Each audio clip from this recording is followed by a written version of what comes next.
6800 జీపీల లోపల 6702 జీపీల లోపల నా స్టూడెంట్స్ పంచాయత్ సెక్రటరీలుగా పనిచేస్తారు.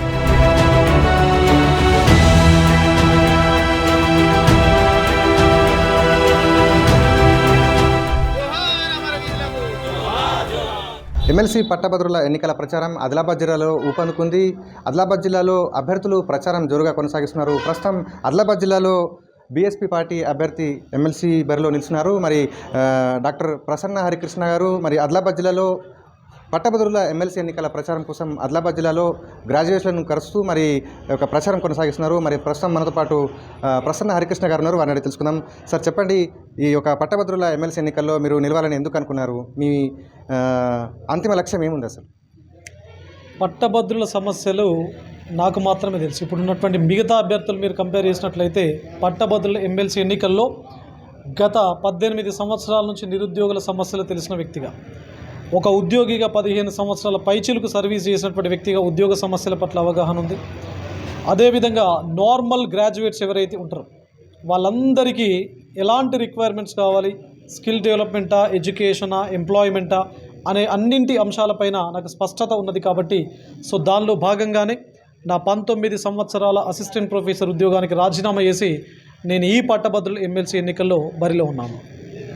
ఇంకా అంటే మీరు గతంలో ఎప్పుడైనా మీరు రాజకీయాల్లో ఏదైనా పార్టీ నుంచి పోటీ చేశారా? దీనికోసమైనా లేకుంటే ఇదే తొలిసారి చేయడానికి అవకాశమే లేదు. ఎందుకంటే నేను ఉద్యోగిని బేసిక్గా. మొన్నటి వరకు అంటే 2024 అక్టోబర్ 28 వరకు నేను ఉద్యోగం చేస్తున్నాను. కాబట్టి నాకు అవకాశం ఉండదు, ఉద్యోగిగా మనం పోటీ చేయలేము. అక్టోబర్ 28, 2024లో నా ఉద్యోగానికి రాజీనామా చేసి నేను ఈ బరిలో ఉన్నా.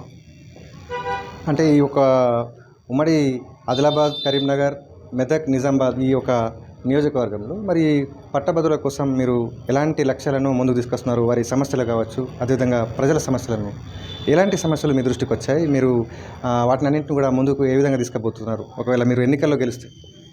సింపుల్ అండి. అంటే పట్టభద్రుల ఎమ్మెల్సీ ఎన్నిక అనేది ప్రతి 6 సంవత్సరాలకు ఒకసారి వినబడే కనబడే పదవి కాదు. అది ప్రతి క్షణం ప్రతిరోజు పట్టభద్రుల సమస్యలను ఒక నిర్మాణాత్మకమైనటువంటి రీతిలో ప్రభుత్వానికి విజ్ఞప్తి చేసేటువంటి పదవి అని నిరూపించడమే నా అంతిమ లక్ష్యం. దానిలో భాగంగా నా ప్రధానమైనటువంటి ఎజెండా 4 అంశాలు ఉన్నాయి. ఒకటి, నిరుద్యోగుల సమస్యలు. ఆల్రెడీ జాబ్ క్యాలెండర్ గురించి మీరు వినే ఉంటారు. జాబ్ క్యాలెండర్ను గతం లోపల తెలంగాణ ప్రభుత్వం అసెంబ్లీ సెషన్స్ లోపల అనౌన్స్ చేయాలి అని చెప్పేసి రిప్రజెంటేషన్ నా వైపు నుంచి నేను ఇవ్వడం జరిగింది. దానిలో భాగంగానే తెలంగాణ అసెంబ్లీ సెషన్స్లో జాబ్ క్యాలెండర్ను అనౌన్స్ చేశారు. మరి జాబ్ క్యాలెండర్ను అనౌన్స్ చేయడమే కాదు, అంటే ఈ క్యాలెండర్ కేవలం పేపర్కు మాత్రమే పరిమితం కావద్దు.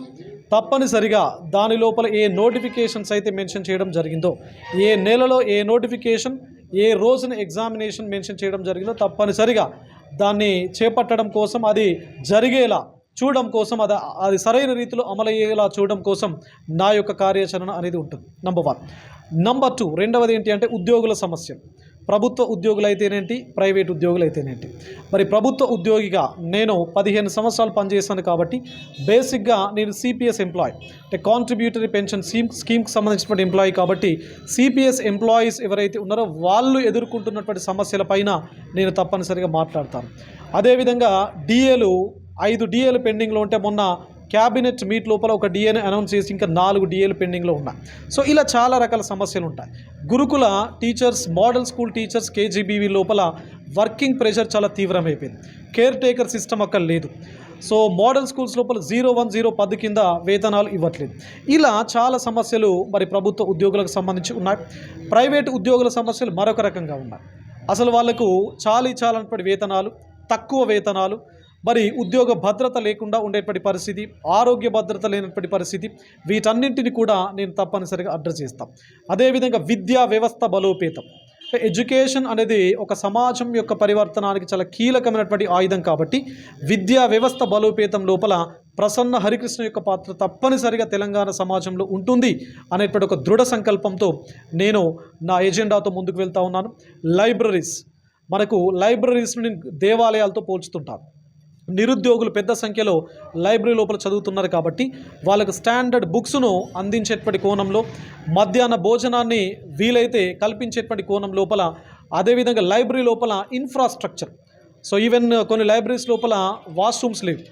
కొన్ని లైబ్రరీస్ లోపల గదులు తక్కువగా ఉన్నాయి. అంటే రిక్వైర్మెంట్ ఎక్కువగా ఉంటే తక్కువగా గదులు ఉన్నటువంటి పరిస్థితి మనం చూస్తున్నాం. కాబట్టి ఇలాంటి ఏవైతే అంశాలు ఉన్నాయో సో వాటితో పాటు ప్రతి జిల్లా లోపల ఒక స్కిల్ డెవలప్మెంట్ సెంటర్, ఎందుకంటే ప్రపంచమంతా కూడా ఇప్పుడు కమ్యూనికేషన్ అండ్ స్కిల్ ఈ రెండు అంశాల పట్ల, అంటే లాంగ్వేజ్ కమ్యూనికేషన్ స్కిల్, ఈ రెండు అంశాల పట్ల చాలా తీవ్రంగా ప్రయత్నం చేస్తూ ఉన్నది. ఆ రెండు అంశాలు అయితే ఎవరిలో బాగా ఉంటాయో వాళ్ళు మంచి జీతాలతో మంచి కంపెనీ లోపల ఉద్యోగాలు చేస్తూ ఉన్నారు. కాబట్టి ఇలాంటి కొన్ని రకాల పాయింట్స్తో మా యొక్క ఎలక్షన్ క్యాంపెయిన్ అనేది జరుగుతుంది. తప్పనిసరిగా నన్ను గెలిపిస్తే ఈ అంశాల పట్ల శాసన మండలి వేదిక పైన ప్రసన్న హరికృష్ణ యొక్క గొంతు తప్పనిసరిగా గర్జిస్తుంది అని చెప్పేసి మీ ఏబీపీ నెట్వర్క్ ద్వారా ప్రేక్షకులందరూ కూడా నేను చెప్పదలుచుకున్నాను. ఉమ్మడి ఆదిలాబాద్ జిల్లాలో ప్రచారం చేస్తున్నారు, పట్టభద్రుల నుంచి కావచ్చు, ఎట్లాంటి స్పందన వస్తుంది? ఆదిలాబాద్ జిల్లా అనేది నాకు కొత్త కాదండి. ఎందుకంటే నేను వాస్తవానికి భౌతికంగా పుట్టింది పెరిగింది కరీంనగర్ జిల్లా, కానీ నా ఆత్మ ఆదిలాబాద్లో ఉంటుంది. ఇది చాలా వేదికలపైన చెప్తున్నాను. ఎందుకంటే ఉస్మానియా యూనివర్సిటీ లోపల నా పీజీ పూర్తయిన తర్వాత మొదటగా జూనియర్ లెక్చరర్ పరీక్ష రాసి ఒక స్టేట్ టాపర్గా నిలిచి నా మొదటి ఉద్యోగ జీవితం ప్రారంభమైందే ఉమ్మడి ఆదిలాబాద్లో. ఇక్కడే పక్కనే మనకు ఇచ్చోడ ఉంటుంది. ఇచ్చోడ గవర్నమెంట్ జూనియర్ కాలేజ్ లోపల నేను మొదటగా 2008 లోపల జాయిన్ అయినా. 2011 వరకు అక్కడ 3 ఏళ్ళు పనిచేశాను. మళ్ళీ ప్రమోషన్ తీసుకున్న తర్వాత 2013 నుంచి 2018 వరకు ఆదిలాబాద్ డిగ్రీ కాలేజ్ లోపల 5 సంవత్సరాలు పనిచేశాం. అంటే 8 సంవత్సరాల సర్వీస్ నాకు ఆదిలాబాద్ జిల్లాలో జరిగింది. కాబట్టి ఆదిలాబాద్ అంతా కూడా నా భూమి, నా నేల, నా మట్టి, నా పరిమళం అని చెప్పేసి నేను ఫీల్ అవుతుంటాను. కాబట్టి కొమరం భీముకు సంబంధించినటువంటి ఏవైతే స్ఫూర్తి ఏదైతే ఉందో సో అతనే నాకు ఈ రాజకీయంగా అంటే తప్పనిసరిగా పోరాట పంథ ఏదైతే ఉందో అది ఎక్కడ కూడా కాంప్రమైజ్ కాకుండా జరగాలి అని చెప్పేసి స్ఫూర్తి ఏదైతే ఉందో ఆ స్ఫూర్తితో నా యొక్క క్యాంపెయినింగ్ అనేది ముందుకు వెళ్తూ ఉన్నది. సో రైట్, ఇది మొత్తం మీద ఎమ్మెల్సీ అభ్యర్థి ప్రసన్న హరికృష్ణ చెప్తున్నటువంటి తీరు. మరి ఈ యొక్క ఉమ్మడి ఆదిలాబాద్ జిల్లా తనకు పాత జిల్లానే, ఇక్కడే ఆయన మరి చదువుకున్నది. మరి ఈ ప్రాంతంతో పాటు ఈ మిగతా ఏదైతే ఉమ్మడి ఆదిలాబాద్ జిల్లా కావచ్చు, అటు కరీంనగర్, నిజామాబాద్, మెదక్ జిల్లాలో కూడా మరి పట్టభద్రుల యొక్క సమస్యలను పరిష్కరించే దిశగానే మరి యొక్క ఎన్నికల్లో కూడా పోటీకి దిగుతున్నారు. పట్టభద్రుల యొక్క సమస్య కోసం ఆయన గలమెత్తుతానైతే చెప్తున్నారు. ఆదిలాబాద్ జిల్లా నుండి శైలేందర్, ఏబీపీ దేశం.